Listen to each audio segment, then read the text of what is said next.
बिस्मिल्लाहिर्रहमानिर्रहीम। आज तक के मुअज़्ज़ज़ नाज़रीन अस्सलाम वालेकुम। अब किस नंबर 461 मुलाहिदा फरमाएं। मैंने कहा यकीन कर लो कि हम एक हो चुके हैं और दुनिया की कोई ताकत अब हमें जुदा नहीं कर सकती। रब्बी और उसकी उठाई हुई आसमान तक बुलंद दीवार जुदाई दीवारें गिरिया से ज़्यादा हैसियत नहीं रखती। मैंने तुम्हारी नज़र के सामने ऐसा बंदोबस्त कर दिया है कि बाकी उम्र ये शख्स उसी खुद साख्ता दीवार से सर टिकाकर गिरिया उज़दारी में गुजार देगा। दीवार गिरिया यरूशलेम में वाक़ है। यहूदी कौम इस दीवार को आह उज़दारी के लिए इस्तेमाल करती है। यह दीवार वेस्टर्न वॉल के नाम से भी मशहूर है। साहिल ने चौंके हुए लहजे में दरियाफ्त किया, मोहतरम चिंगफू ने अगर तुम्हें तिब्बत का दामाद करार दिया है तो उसकी नज़र में मेरी क्या हैसियत है। साहिल के वालिदैन बीर जानी और थुमची का ताल्लुक तिब्बत से था। वो औलाद के चक्कर में फंस कर खटमंडू पहुंचे और फिर बुद्ध नील कुंड वाली इबादतगाह की खिदमत का काम उन्होंने संभाल लिया। उन दिनों साहिल धनो हुआ करती थी।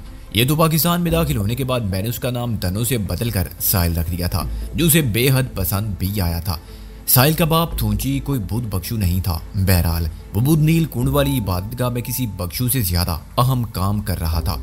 अफसोस कि अब थूंची और बीर जानी आ जहानी हो चुके थे। इन तमाम वाक़यात की तफसील मेरी दास्तान के वस्ती हिस्से में बयां की जा चुकी है। साहिल को तिब्बत देखने का बड़ा इश्तियाक रहा था। उसने इस जन्नत नज़ीर की सिर्फ तारीफ ही तारीफ सुनी थी।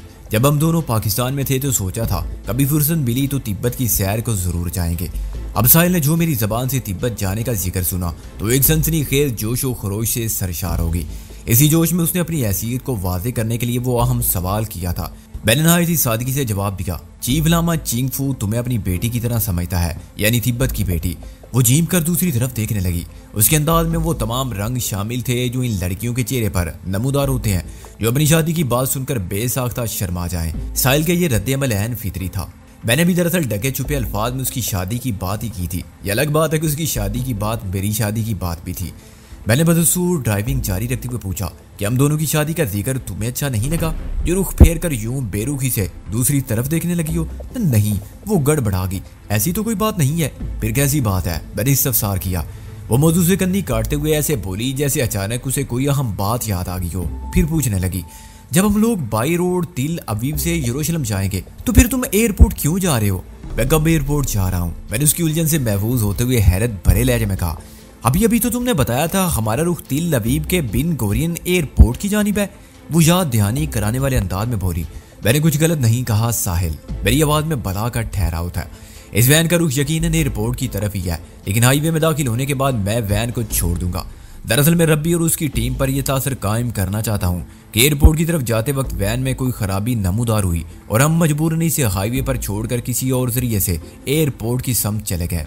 फिर तो बंद वैन को छोड़ने से पहले तुम्हें इसमें कोई खराबी भी पैदा करना होगी। उसने तशवीशनाक लहजे में इज़ारे ख्याल किया ताकि यह ड्रामा बिल्कुल हकीकत नजर आए। वो मैं कर लूंगा, बेसाख्ता मेरी जबान से निकला। इसके इंजन के साथ थोड़ी छेड़छाड़ करने से काम बन जाएगा। फैजान तुम जरा भी नहीं बदले हो, वो ठहरे हुए लहजे में बोली। तुम्हारा इशारा खराबी पैदा करने की तरफ है या छेड़छाड़ की तरफ? मेरा इशारा सिर्फ और सिर्फ तुम्हारी समत है। ओह, मैं बेसाख्ते गहरी सांस खारिज की। पता नहीं तुम क्या कहना चाह रही हो। मेरे नाम बदलने से तुम्हारी क्या मुराद है? हालांकि मैं इस वक्त अपनी असल शक्ल और सूरत में नहीं हूँ।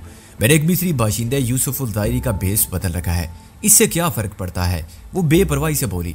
मैं तो तुम्हारे मखसूस मंसूबा साज अंदाज मिजाज और फितरत की बात कर रही हूँ।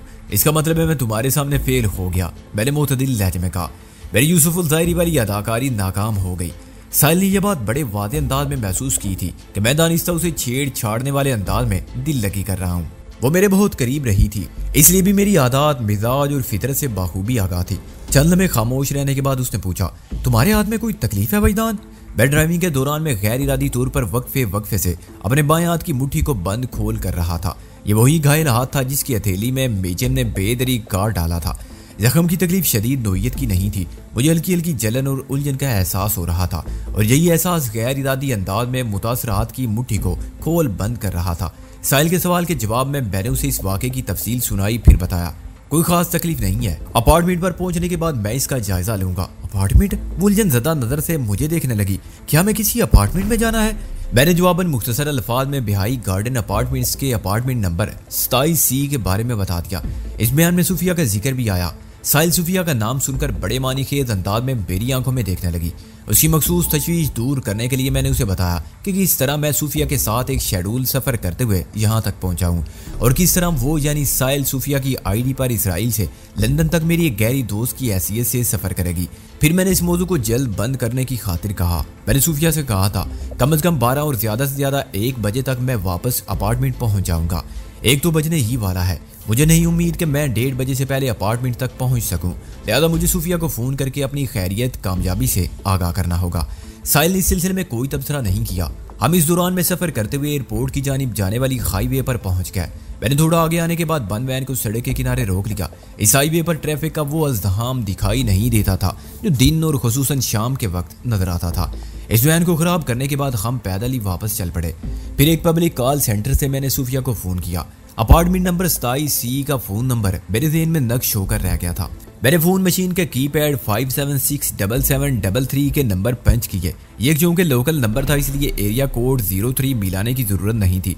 अलबत्ता अपार्टमेंट वाले 17 सेट के कॉलर आईडी स्क्रीन पर PCC पब्लिक कॉल सेंटर के लोकल नंबर से पहले तिल अवीव का एरिया कोड 03 ज़रूर फ्लैश कर रहा होगा। मैंने अपार्टमेंट नंबर 27C से रुखसत होते वक्त फ़ोन के सिलसिले में सूफिया को चंद अहम हिदायत दी थी। मैंने उन्हीं हिदायत की रोशनी में एक बेल जाने के बाद राब्ता मुनक़ते कर दिया। फिर 1 मिनट के बाद दोबारा रिंग किया और दोबारा 1 घंटी बजने के बाद लाइन काट दी। उसके फौरन बाद एक मरतबा फिर वही नंबर मिलाया। हमारे दरमियान यही तरीका कार तय हुआ था। अब वो बेधड़क फ़ोन अटेंड कर लेती और उसने ऐसा ही किया। मैंने नायती ठहरे हुए लहजे में कहा, सूफिया ये मैं हूँ, तुम खैरियत से तो हो? मैं बिल्कुल ठीक ठाक हूँ। उसकी सरसराती आवाज़ मेरी समा तक पहुंची। तुम सुनाओ, इतनी देर क्यों लग गई? तुम इस वक्त कहाँ हो? मिशन किस मरहले में है? हमारा मिशन बखैर खूबी कामयाबी से खमकनार हो गया है, मैंने ठहरे हुए मुसर्रत अमेज लहजे में कहा। साहिल इस वक्त मेरे साथ है। मेरे रब्बी और उसके बंगले की ईंट से ईंट बजा दिया है। हम थोड़ी ही देर में तुम्हारे पास पहुंच रहे हैं। ओह थैंक्स गॉड, बेसाख्ता उसके मुंह से निकला। मैंने पूछा, अपार्टमेंट पर कोई गड़बड़ तो नहीं हुई? नहीं, यहाँ पर अमनो अमान कायम है, उसने जवाब दिया। जल्दी चले आओ, मैं तुम्हारा इंतजार कर रही हूँ, मैं आ रहा हूँ। मैंने ये कहते हुए टेलीफोन एक सिलसिला मुनक़ते कर दिया। इसी दौरान में साहिल मेरे करीब ही रही थी, बल्कि मैंने जब सूफिया से गुफ्तगू का आगाज़ किया तो वो कुछ और ही नज़दीक खिसक आई थी।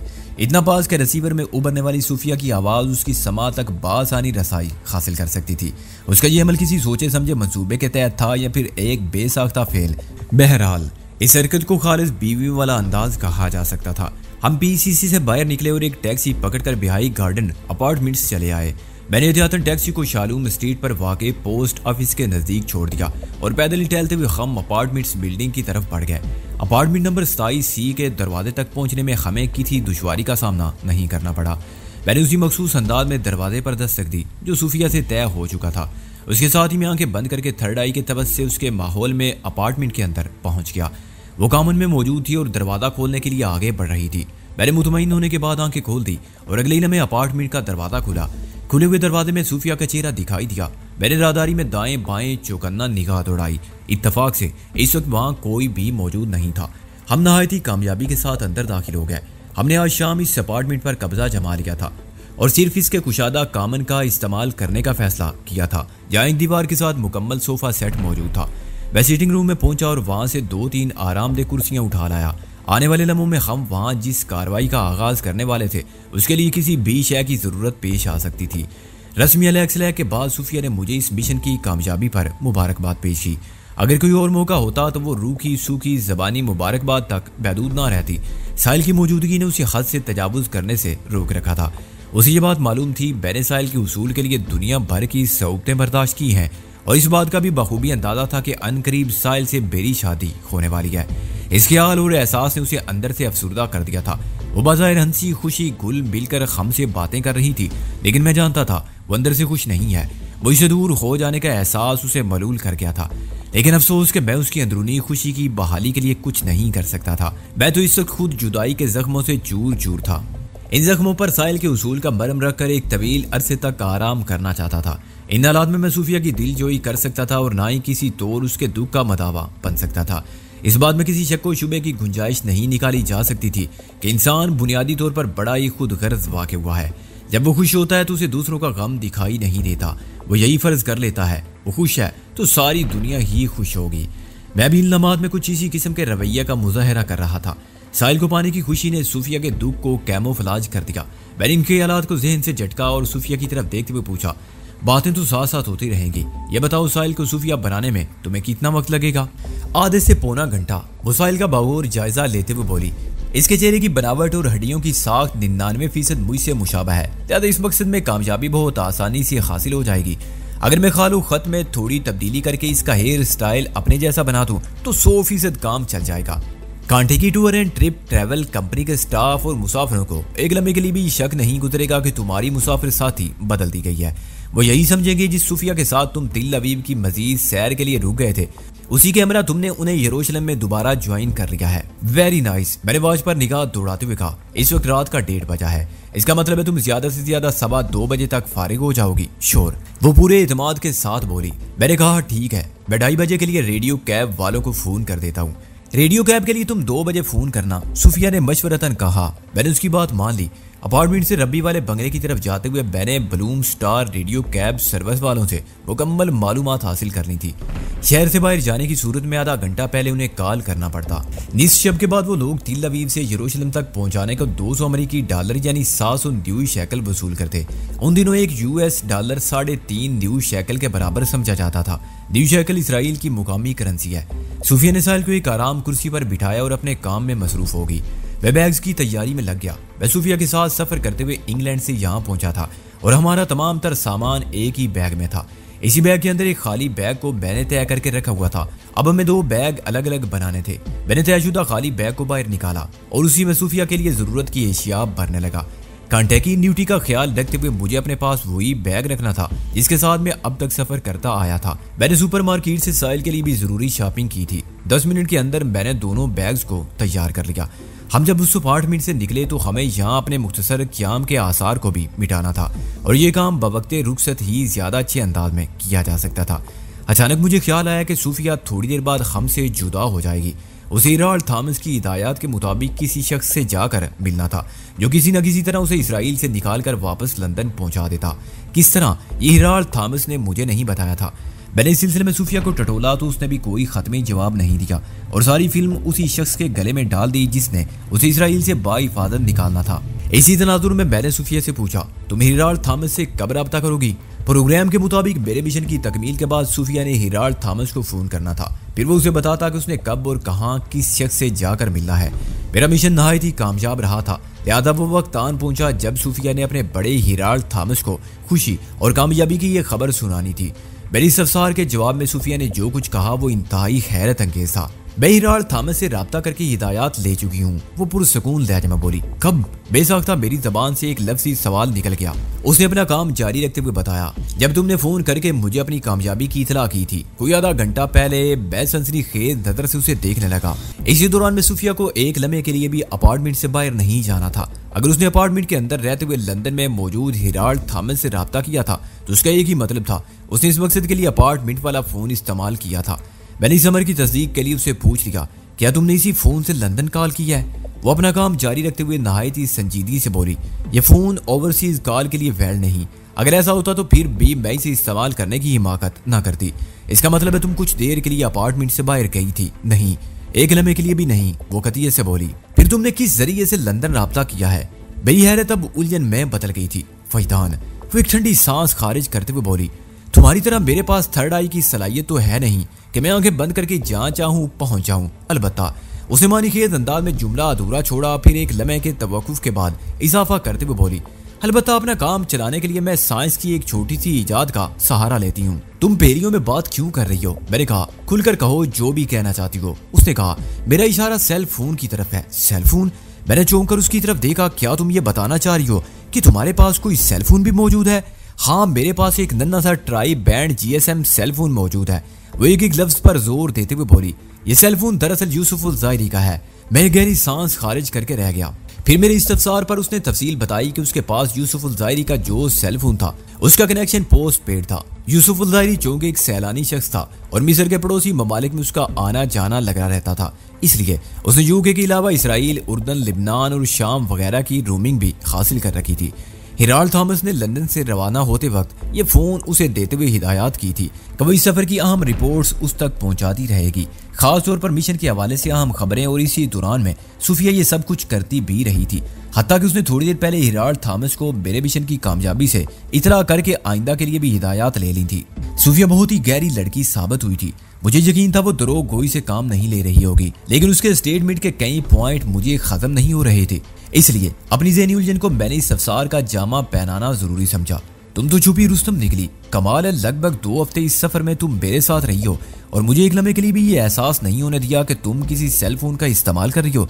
भाई वाह, तुम तो बहुत बासलाहियत हो, उसने वजाहत करते हुए कहा। मैं दरअसल सेल फोन को इस्तेमाल करने के लिए ज्यादातर वॉशरूम वगैरह का सहारा लेती रही हूँ। पानी वाला नल खोलकर धीमे लहजे में बासानी बात की जा सकती है। वॉशरूम से बाहर मौजूद कोई शख्स तस्वुर भी नहीं कर सकता कि अंदर कोई सेलुलर राब्ते में आया हुआ है। ओह, बहरत भरी नजर से उसे देखता रह गया, फिर पूछा, एक बात समझ में नहीं आ रही कि 16-17 दिन तक तुमने एक ही बैटरी से कैसे काम चला लिया? मैंने तुम्हें सेल फोन को चार्ज करते हुए भी तो नहीं देखा। अब ये ना कहना कि तुम वॉशरूम में मुझसे छुपा कर किसी जरिए से अपना सेल फोन चार्ज करती रही होगी। नहीं कहूंगी, तुमने मना कर दिया है ना, इसलिए नहीं कहूंगी, वो ज़ेरे लब मुस्कुराते हुए बोली। लेकिन तुम्हारे सवाल का जवाब देना भी तो जरूरी है। वो लम्हे भर को मुतवक्किफ हुई, फिर इजाफा करते हुए बोली, दरअसल लंदन से रवाना होते वक्त मैं इस सेल फोन की 4 चार्जेड बैटरीज अपने साथ लेकर आई थी, जो हर वक्त फोन के साथ मेरे पर्स में मौजूद रही हैं। इनमें से अभी तक मैंने सिर्फ 2 बैटरीज इस्तेमाल की हैं, तीसरी लोड है। चौथी के बारे में कुछ नहीं कह सकती कि इसमें कितना चार्ज मौजूद होगा। वैसे मैंने नहायत ही मोहतात अंदाज में सेल फोन को इस्तेमाल किया है और अब तो इसकी जरूरत भी नहीं रही। थोड़ी देर के बाद मैं हिराल्ड थॉमस के खास बंदे से मिलने वाली हूँ। ये भी मुमकिन है मैं तुम लोगों से पहले ही लंदन पहुंच जाऊं। उसने तफसील के साथ सारी बात बताई तो मेरी ज़हनी उलझन रफा हो गई। मैंने ठहरे हुए लहजे में कहा, ये तो नहीं पूछूंगा कि तुमने मुझे अपने पास सेल फोन की मौजूदगी से आगाह क्यों नहीं किया, क्योंकि मेरे इस सवाल का तुम्हारे पास गड़ा गड़ाया जवाब भी मौजूद होगा। तुम बिल्कुल ठीक कह रहे हो वैदान, वो साफ गोई का मुजाहरा करते हुए बोली। इस सिलसिले में हिराल्ड थॉमस ने मुझे सख्ती से मना कर रखा था। मेरा अंदाजा भी यही है। मैंने इस बात में सर हिलाते हुए कहा, तुम मेरी मजबूरी को समझ सकते हो वैदान, वो माजरत खुआना अंदाज में बोली। बिल्कुल समझ रहा हूँ, मैंने सरसरी अंदाज में कहा। तुम किसी किस्म के एहसास में मुब्तला होने की बजाय मुझे बताओ कि मिस्टर हिराल्ड थॉमस ने आइंदा के लिए तुम्हें क्या हिदायत दी हैं।